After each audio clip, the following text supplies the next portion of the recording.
जय हिंद। आज मैं बता रहा हूँ रूस की क्रांति के प्रमुख कारण, क्योंकि यह बिहार बोर्ड में अधिकांशतः प्रश्न पूछता है कि रूस की क्रांति के 2 कारण या रूस की क्रांति के किन्हीं 4 कारणों का वर्णन करें। तो यहाँ पर हम जो बता रहे हैं वह रूस की क्रांति के 13 कारण के बारे में बता रहे हैं। जैसे निरंकुश शासन रूस की क्रांति का कारण था, जरीना एवं रासपुटीन का प्रभाव, दार्शनिकों का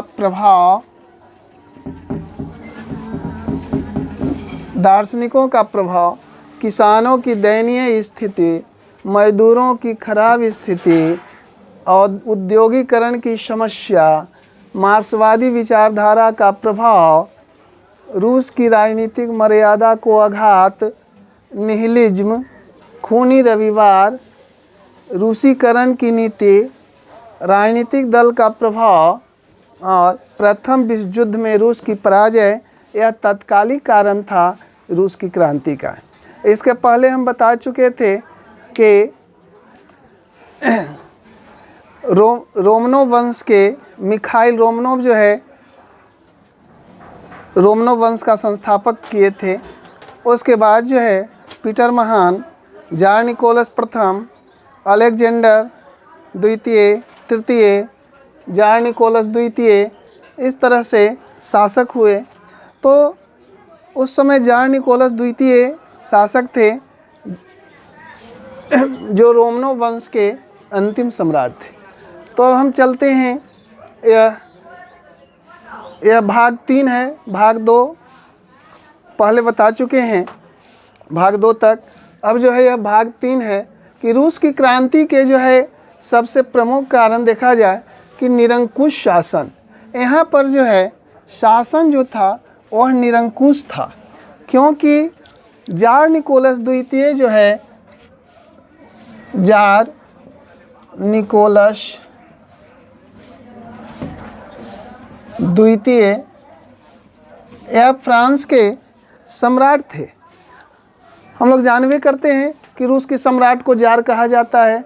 रूस के सम्राट को क्या कहा जाता है? तो जार कहा जाता है।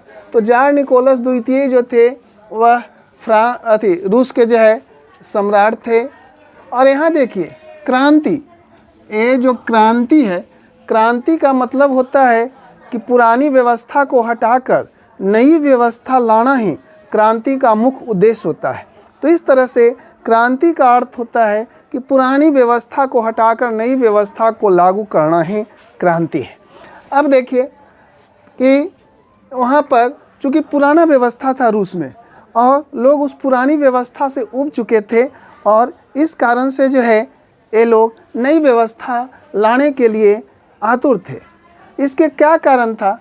जब लोग शासक से नाराज़ हो जाता है तब देश की जनता जो है वह क्रांति कर देती है। ठीक रूस में भी ऐसा ही हुआ कि निरंकुश शासन, जार निकोलस द्वितीय जो है सम्राट थे, इन्होंने ऐसा शासन चलाया निरंकुश, जिन पर कोई अंकुश नहीं था। अंकुश के मतलब कि इनको समझाने वाला, इनको जो है रोकने वाला कोई भी ऐसी ताकत नहीं था रूस में जो इनको रोक सकता था। चूँकि यह न इन पर जो है संसद का नियंत्रण था। वहाँ की संसद जो ड्यूमा जो है वह इन पर किसी प्रकार का नियंत्रण नहीं था। यानी कहने का मतलब है कि जनप्रतिनिधि का कोई इन पर अंकुश नहीं था। तो राजा जो है ऐसे ऐसे कारनामे किए, यानी ऐसे ऐसी घटना का अंजाम दिए और अपने चापलूसों के इर्द गिर्द रहे, और चापलूस लोग जो है सम्राट से जो है फ़ायदा उठाया, परंतु सम्राट को जो है वो पीछे धकेल दिया। यानी कहने का मतलब कि वहाँ के लोग जो है सो क्रांति करने के लिए जो है सो बाध्य हो गए। अब देखते हैं यह निरंकुश शासन था। तो पहला कारण क्या हुआ? निरंकुश शासन का होना। दूसरा कारण यहाँ पर हम देखते हैं जरीना एवं रासपुटीन का प्रभाव। तो जरीना जो थी यह जार निकोलस द्वितीय की पत्नी थी, महारानी विक्टोरिया की पोती थी और जार निकोलस द्वितीय की पत्नी थी। जरीना जो है यह एक रासपुटीन नामक भ्रष्ट पादरी था। पादरी का मतलब जानते हैं, यानी पादरी लोग जिस तरह से हिंदू धर्म में जो है पुजेरी होते हैं, उसी तरह से यानी ईसाई धर्म में पादरी होते हैं जो चर्च में पूजा करते हैं। जिस तरह से मठों में महंत होते हैं, उसी तरह से चर्च में यानी गिरजाघर के जो महंत होते हैं उन्हें पोप कहते हैं।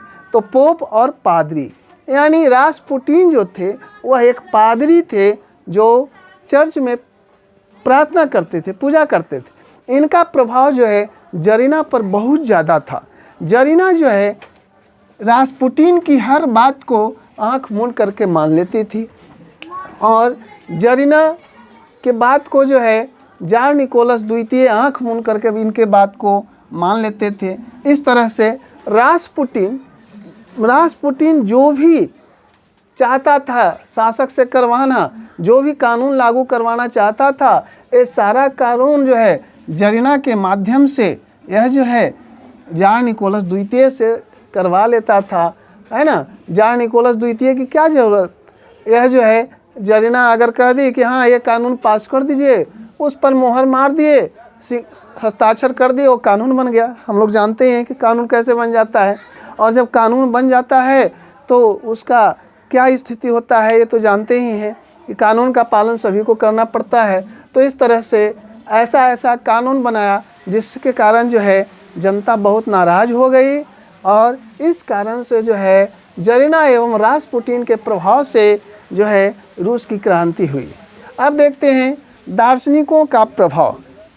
हम जानते हैं कि दार्शनिक लोग ऐसे होते हैं कि उनके प्रभाव से जो है सारा देश एक हो जाता है।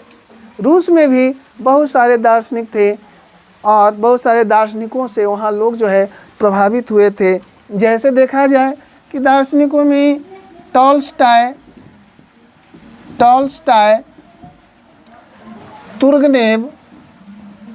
तुर्गनेव इत्यादि बहुत सारे ऐसे लेखक, कवि, दार्शनिक, ये सब जो थे, इन लोगों के अपने विचार से वहाँ के लोगों को प्रभावित किए और अन्याय के खिलाफ लड़ने के लिए लोगों को जागरूक किए। तो इनके प्रभाव से, इन दार्शनिकों के प्रभाव से रूस की जनता जो है बहुत प्रभावित हो गई और अत्याचार को जो है जड़ मूल से समाप्त करने का जो है निश्चय किया। तो इस तरह से देखते हैं कि दार्शनिकों के प्रभाव के कारण भी जो है रूस की क्रांति का एक प्रमुख कारण हुआ। यानी फिर देखते हैं किसानों की दयनीय स्थिति। ये जो किसान लोग जो थे, हम लोग जानते हैं छोटे छोटे किसान थे वहाँ पर, और ये छोटे छोटे किसानों से टैक्स जो है बढ़ा दिया गया नए कानून के तहत। अब टैक्स बढ़ा दिया गया तो किसानों को ज़्यादा भार देना पड़ा।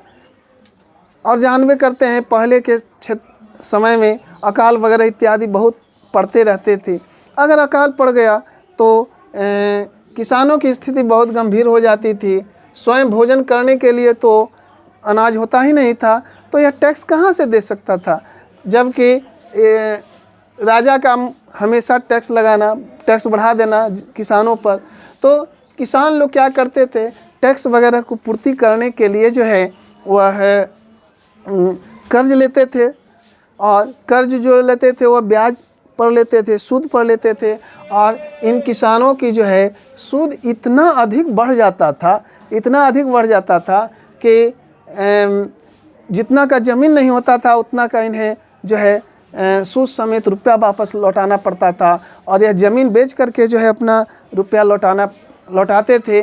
तो किसानों की दयनीय स्थिति के कारण जो है, यानी क्रांति के पूर्व किसानों की स्थिति बहुत दयनीय थी, और इस तरह से जो है देखा जाता है कि किसानों की दयनीय स्थिति होना भी जो है रूस की क्रांति का एक प्रमुख कारण बनता है।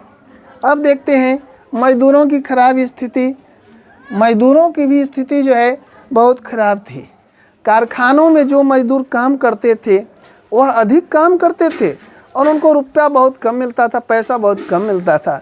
रुपया पैसा बहुत कम मिलता था, कहने का मतलब उनकी मजदूरी जो है ना वो बहुत कम मिलता था, और मजदूरी कम मिलने के कारण जो है मजदूरों की स्थिति बहुत ख़राब होती थी।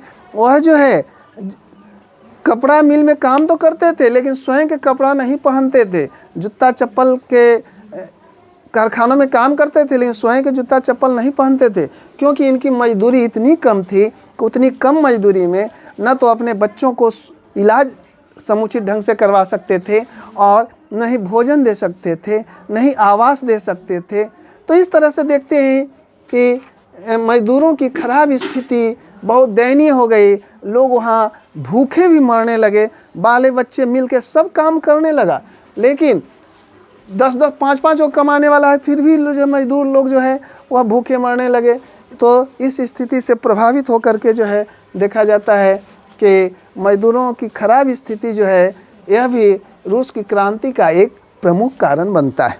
अब यहाँ पर देखते हैं कि अगला जो है छठा पॉइंट है और औद्योगिकरण की समस्या। यहाँ पर औद्योगिकरण की समस्या, हम जानते हैं कि औद्योगिक क्रांति फैल चुका था। यहाँ रूस में हजारों किलोमीटर जो है रेलवे लाइन का विकास हो चुका था, ट्रांस साइबेरियन रेल मार्ग बन चुका था, परंतु फिर भी जो है वहाँ का औद्योगिक बहुत पिछड़ा हुआ था।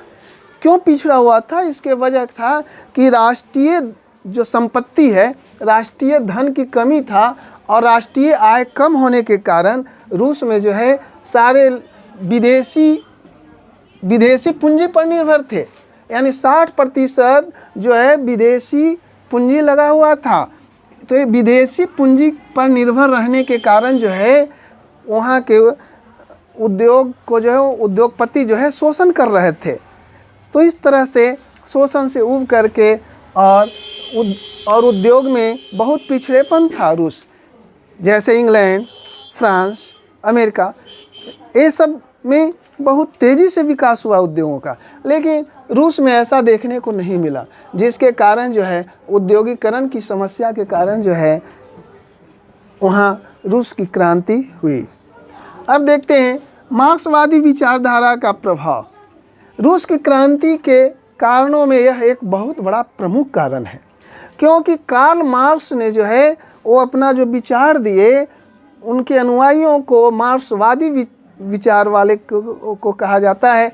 तो इस तरह से जो मार्क्स को मानने वाले थे, इन्होंने कार्ल मार्क्स जो थे दास कैपिटल के रचना किए और लोगों को बताए कि दुनिया के मजदूर एक हो, तुम्हारे पास खोने के लिए कुछ नहीं है, तुम्हारे पास बेड़ियों के सिवा और कुछ भी नहीं खोने के लिए है। अतः तुम अगर चाहते हो कि हमारा शासन हो तो तुम्हें एक होना होगा और वर्ग संघर्ष करना होगा, लोगों के साथ संघर्ष करना होगा। तो इनके विचार को मानने वाले प्लेखानोव जो है पहला समाजवादी बने, और इतना ही नहीं, धीरे धीरे जो है समाजवादियों की संख्या, मानने वालों की संख्या जो है बढ़ते चल गए।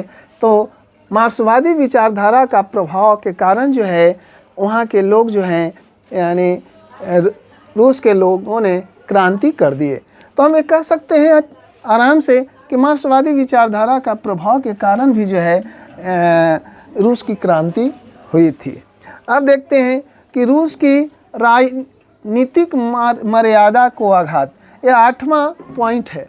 8वां पॉइंट में है कि रूस की राजनीतिक मर्यादा को आघात। रूस जो है रूस एक बहुत विशाल देश है और बहुत ताकतवर देश भी था। पीटर महान जैसे महान शासक वहाँ हुए, जिन्होंने रूस को इतना ताकतवर बना दिया, इतना ताकतवर बना दिया कि बड़े बड़े देश जो है रूस से झुक जाते थे। परंतु 1904 और 1905 ईस्वी में हम देखते हैं कि एक जापान, एक छोटा सा देश जापान है, जापान के साथ युद्ध हो जाता है और इस युद्ध में जो है रूस की बुरी गति से पराजित होता है। पूरी दुनिया में लोगों में यह संदेश जाता है कि रूस के पास वह ताकत नहीं है, उसके पास हाथी की दांत के जैसा दिखावा है, यानी उसके पास अंदरूनी ताकत कुछ भी नहीं है, क्योंकि एक छोटा सा देश जो है जापान पराजित कर दिया। इस कारण से क्या हुआ कि रूस के लोगों को जो है आघात पहुंचा कि हमारा शासक के कारण जो है हार हुई है। ताकत तो है ही, सेना के पास आत्मविश्वास की कमी नहीं है, परंतु हारने का मूल कारण जो है वह जार निकोलस द्वितीय की जो है नीति है। इस कारण से जो है हार रहे हैं। तो 1904 और 5 ईस्वी में यानी रूस की राजनीति के मर्यादा को आघात लगा, इसलिए जो है रूस की क्रांति का एक प्रमुख कारण यही बना। अब देखते हैं 9वां पॉइंट है निहिलिज्म। निहिलिज्म जो है यह एक आतंकवादी संगठन का नाम है। वहाँ का रूस की आतंकवादी संगठन था निहिलिज्म, और इसके जो व्यक्ति थे निहिलिज्म संगठन के मानने वाले, उसको निहिलिस्ट कहा जाता था, निहिलिस्ट।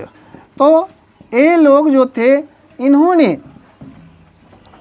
आतंकवादियों को आतंकवादी की तरह कार्य करना शुरू किया, यानी मार धाड़ बम पटक देना, जहाँ तहाँ विस्फोट करना इनका मुख्य कारण हो गया। चूँकि यह जार निकोलस द्वितीय के बहुत खिलाफ थे, और हम जानते हैं कि निहिलिज्म जो है वह क्या किए, निहिलिज्म जो है सो क्या किए कि निहिलिस्टों ने कि जार अलेक्जेंडर द्वितीय को जो है जार अलेक्जेंडर द्वितीय यानी जार अलेक्जेंडर द्वितीय को 1881 ईस्वी में बम पटक करके हत्या कर दिया था। तो यह संगठन पर प्रतिबंध लगा दिया गया था। इसने जार अलेक्जेंडर तृतीय को भी मारना चाहा, परंतु इसके बहुत सारे लोगों को पकड़ लिया गया। इसी में एक जो है लेनिन का भाई भी था, तो इस तरह से उस सबको जो है फांसी दे दिया गया था। लेनिन के बड़ा भाई और बहन दोनों को फांसी दे दिया गया था। तो इस तरह से देखते हैं कि निहिलिज्म आतंकवादी संगठन के कारण जो है वहाँ एक रूस की क्रांति का प्रमुख कारण जो है बना। 10वां देखते हैं, यह है खूनी रविवार। खूनी रविवार तो यह घटना है कि 9 जनवरी 1905 ईस्वी, यानी या 22 जनवरी भी कह सकते हैं, 22 जनवरी 1905 ईस्वी। तो 9 जनवरी के दिन क्या हुआ कि रूस की जनता भूखे मर रहा था। तो वहाँ के लोग जो हैं विचार किए, मजदूर लोग, कि हम अगर जार निकोलस द्वितीय से प्रार्थना करेंगे कि छोटे भगवान हमें रोटी दो, छोटे मालिक हमें रोटी दो, अगर ऐसा प्रार्थना करते हैं तो हमको बात को ज़रूर सुनेंगे और हमारी समस्याएं जो है दूर हो जाएगी। क्योंकि लोग जानते थे कि अगर इनको खुश करना है जार निकोलस को तो इन्हें भगवान की दर्जा दिया जाए। जनता ने भगवान का दर्जा दिया भी। यह जो है नारा लगाते हुए छोटे भगवान, छोटे मालिक हमें रोटी दो, हमें रोटी दो का नारा लगाते हुए जो है जार निकोलस द्वितीय के महल में सेंट पीटर्सबर्ग में जो है सेंट पीटर्सबर्ग के महल में जो है जाते हैं। वहाँ पर जाने के बाद जो है राजा की सेना जो है उन्हें जाने से रोकता है, और अंततः जब मजदूर लोग ये सब नहीं मानते हैं तो उन निहत्थे मजदूरों पर जो है गोलियां बरसा दी जाती है। क्योंकि उस दिन जो है रविवार के दिन था, तो इसलिए इसे खूनी रविवार कहते हैं। अब यहाँ पर 9 जनवरी है और 22 जनवरी है। इसके बारे में हम आगे बताएंगे कि यहाँ वहाँ का 2 कैलेंडर है। पुराने कैलेंडर में 9 जनवरी था, नए कैलेंडर में 22 जनवरी था। अब तो वहाँ जब खूनी रविवार हो गया जिसमें हजारों मजदूर बेगुनाह लोग मारे गए, हजारों हताहत हुए, तो इस परिस्थिति को देखकर यह पूरी आग की तरह जो है पूरा यूरोप में फैल चुका, पूरा रूस में जो है फैल चुका था। रूसी नहीं, यह खबर जो है पूरे विश्व में आग की तरह जो है फैल चुका था। अब यहाँ पर देखा जाए कि यहाँ का पोतेनकिन नामक जहाज, पानी का जहाज जो था, बेड़ा, वह जो है उस पर सैनिक लोग जो थे वो जार के खिलाफ हो गए और क्रांतिकारियों की तरफ से यानी यह जो है आ गए। परंतु बहुत ही तेज गति से जार निकोलस द्वितीय इस विद्रोह को जो है दबा दिया। विद्रोह को भले दबा दिया, परंतु वहाँ के लोगों के मन में बहुत बड़ा आघात हुआ, क्योंकि 1905 ईस्वी में 4-5 ईस्वी में जापान से हारा। उसी वर्ष देखते हैं कि खूनी रविवार की घटना हो गया। अब जो है जार निकोलस द्वितीय सोचा कि हम जो है प्रतिनिधि सभा यानी ड्यूमा संसद का जो है गठन करते हैं। इसलिए ड्यूमा का गठन किए और ड्यूमा को बुलाया गया। ड्यूमा क्या होता है जान लीजिए। ड्यूमा जो है वह वहाँ के संसद का नाम है, जहाँ पर प्रतिनिधि लोग जो है चुना करके जाते हैं और वहाँ पर कानून बनाया जाता है। क्योंकि कानून बनाने का अधिकार ड्यूमा का ही होता है, लेकिन राजा जो वहाँ के थे, जार जो थे, वह थोड़ा सा भी ड्यूमा की बातों को मानने के लिए तैयार नहीं थे। ड्यूमा को भंग कर दिया गया। फिर दोबारा जो है ड्यूमा को कुछ दिनों के लिए गठित किया गया, फिर भंग कर दिया गया। इसलिए जो है इस खूनी रविवार के कारण हम कह सकते हैं कि लोगों के मन में आक्रोश जगा रहा, जो एक क्रांति के रूप में विस्फोट हुआ। अगला देखते हैं रूसीकरण की नीति। जार जो है सोचा कि हम जो है रूसीकरण की नीति अपनाते हैं। रूसीकरण की नीति में इन्होंने कहा कि एक जार एक धर्म और एक भाषा का अति किए, और एक भाषा, यानी रूसीकरण की नीति। रूसीकरण की नीति क्या है?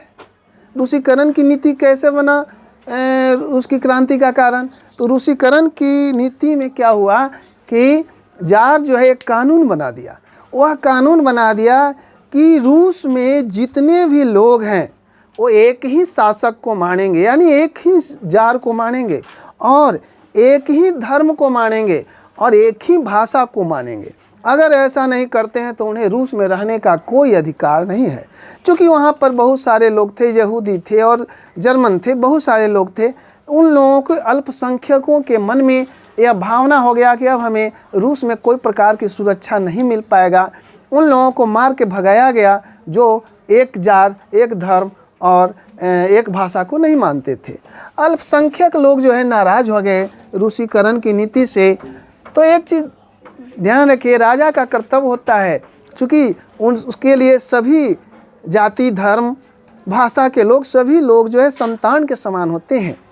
और अगर उसमें से कुछ लोग भी अगर नाराज़ होते हैं तो क्रांति का मूल कारण बनता है। और यही यहाँ मूल कारण बन गया, क्योंकि वह जो है अल्पसंख्यकों पर ध्यान नहीं दिए और वह अंदर ही अंदर विस्फोट करते रहा, जो एक क्रांति के रूप में विस्फोट किया गया। अब देखते हैं राजनीतिक दल का प्रभाव। 1883 ईस्वी में प्लेखानोव, 1883 ईस्वी में प्लेखानोव नामक एक व्यक्ति जो थे, प्लेखानोव, इन्होंने एक पार्टी का गठन किए। इस पार्टी का नाम था, एक राजनीतिक दल का गठन किए, जिस राजनीतिक दल का नाम था, जिस नाम था रशियन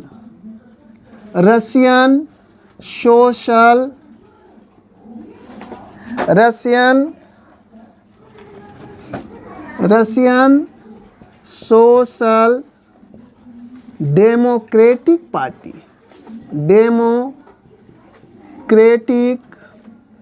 पार्टी। इन्होंने 1883 ईस्वी में रशियन सोशल डेमोक्रेटिक पार्टी के गठन किए, प्लेखानोव। फिर कई समाजवादियों को मिला करके जो है 1898 ईस्वी में देखते हैं कि Russian Social Democratic Labour party नाम पड़ गया।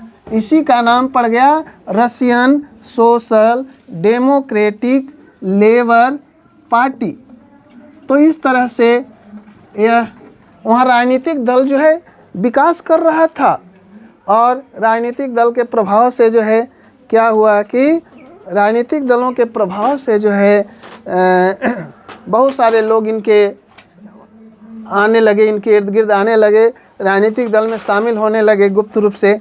देखा जाए यही Russian Social Democratic Labour Party ही आगे चल कर के दो भाग में बढ़ जाता है। एक होता है बोलशेविक और एक होता है मेनशेविक। तो बोलशेविक दल जो है यह बहुमत दल वाला था। बहुमत दल के मतलब कि इसमें बहुत ज़्यादा लोग भागीदार थे, और मेनशेविक माने अल्पमत वाला, इसमें जो लोग थे इसमें बड़ी कम लोग थे। बोलशेविक दल वाले चाहते थे कि इसमें सभी वर्ग का लोग शामिल हों, जबकि मेनशेविक वाले चाहते थे कि इसमें सभी लोग शामिल हों, चाहे अमीर हो, गरीब हो, मध्यम वर्ग हो, सब शामिल हो। लेकिन बोलशेविक चाहता था कि नहीं, केवल मजदूर वर्ग ही जो है, मजदूर वर्ग का ही शासक हो। तो इस तरह से इसके बारे में हम बाद में बताएंगे, जब इसके बारे में विशेष चर्चा करेंगे। अब देखते हैं, तो राजनीतिक दल के प्रभाव के कारण भी जो है रूस की क्रांति का एक प्रमुख कारण बना। और एक 13वां पॉइंट जो है यह है प्रथम विश्व युद्ध में रूस की पराजय। प्रथम विश्व युद्ध यह तत्कालीन कारण बना।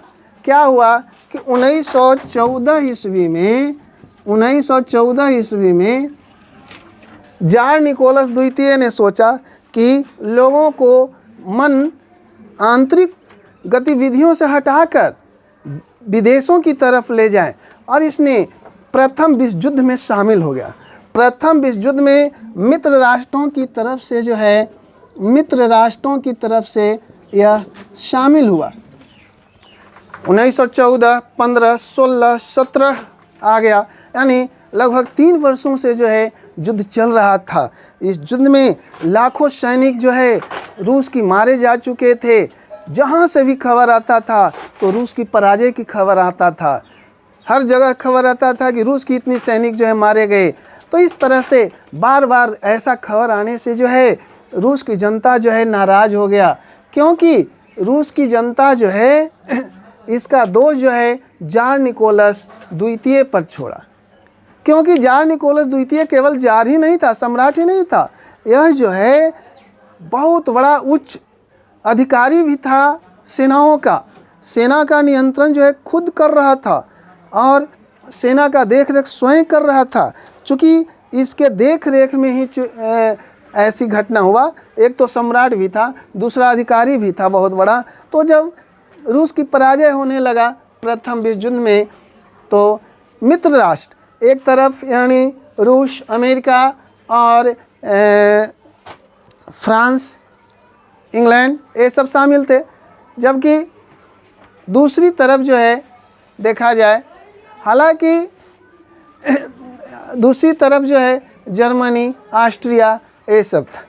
हालांकि रूस की क्रांति के बाद यह रूस जो है प्रथम विश्व युद्ध से अलग हो जाता है, जो कि हम आगे में बताएंगे। और अमेरिका जो नहीं शामिल था वो युद्ध में, प्रथम विश्व युद्ध में शामिल हो जाता, वो चीज़ बाद की चीज़ है।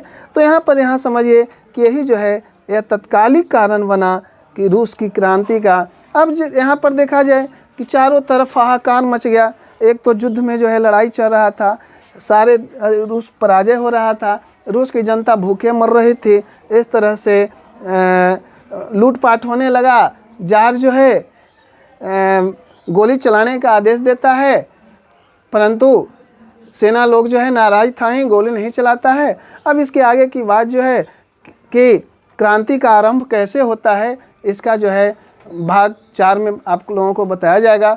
और अभी यहाँ पर थोड़ा समझिए, ये बताइए कि रूस में किस वंश का शासक था? तो रूस में किस वंश का शासन था? रोमनोव वंश का। रूस के क्रांति के समय रूस में किस वंश का शासन था? तो रोमनोव वंश का शासन था। अब है कि जार निकोलस द्वितीय कौन था? तो जार निकोलस द्वितीय जो है रूस का सम्राट था। जरीना कौन थी? तो जरीना जार निकोलस द्वितीय की पत्नी थी। रास्पुटिन कौन था? तो रास्पुटिन जो है एक पथभ्रष्ट जो है पादरी था। टॉल्स्टॉय कौन थे? ये सब जो है लेखक थे, महान लेखक थे। इन लोगों की लेखनी कला के कारण जो वहाँ के लोग बहुत प्रभावित थे। अब है कि रूस की क्रांति के पूर्व किसानों की स्थिति कैसी थी? बहुत दयनीय थी। मजदूरों की स्थिति कैसी थी? दयनीय थी। औद्योगिक की समस्या क्या हुआ?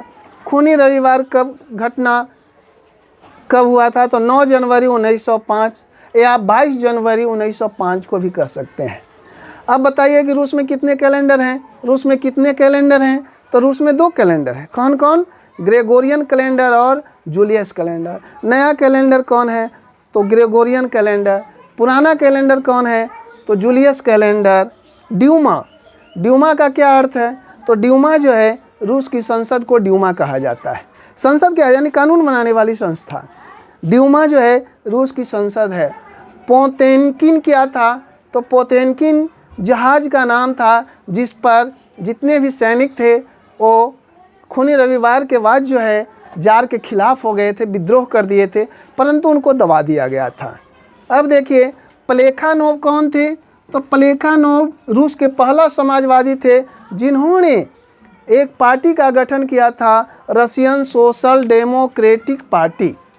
रशियन सोशल डेमोक्रेटिक पार्टी का जो आगे चल करके वही पार्टी जो है Russian Social Democratic Labour party के नाम से जाना जाता है। अब देखिए बोल्शेविक और मेंशेविक किस दल से अलग हुए थे? तो Russian Social Democratic Labour party को टूट करके ही जो है बोल्शेविक और मेंशेविक हुए थे। अब जो है प्रथम विश्व युद्ध का तत्कालीन कारण क्या था? तो तत्कालीन कारण था प्रथम विश्व युद्ध में रूस की पराजय। मित्र राष्ट्रों की तरफ से कौन थे? तो मित्र राष्ट्र की तरफ से लड़ने वाले थे मित्र राष्ट्र यानी देखा जाए फ्रांस, इंग्लैंड, रूस, बाद में फिर अमेरिका भी आ चुका था। तो इस तरह से ये सब मित्र राष्ट्र के अंतर्गत आते थे। और एक तरफ दूसरे तरफ कौन थे? जर्मनी थे, ऑस्ट्रिया थे, जापान देश। तो इस तरह से जो है माने था। अब जो है आगे भाग 4 में आप लोगों को बताएंगे। इसे पढ़ने बहुत ज़रूरी है क्योंकि रूस की क्रांति हम देखते हैं कि अधिकांश बोर्ड परीक्षा में अवश्य आता है। तो इस पर थोड़ा विशेष ध्यान देने की ज़रूरत है। और एक चीज़ ध्यान दीजिए।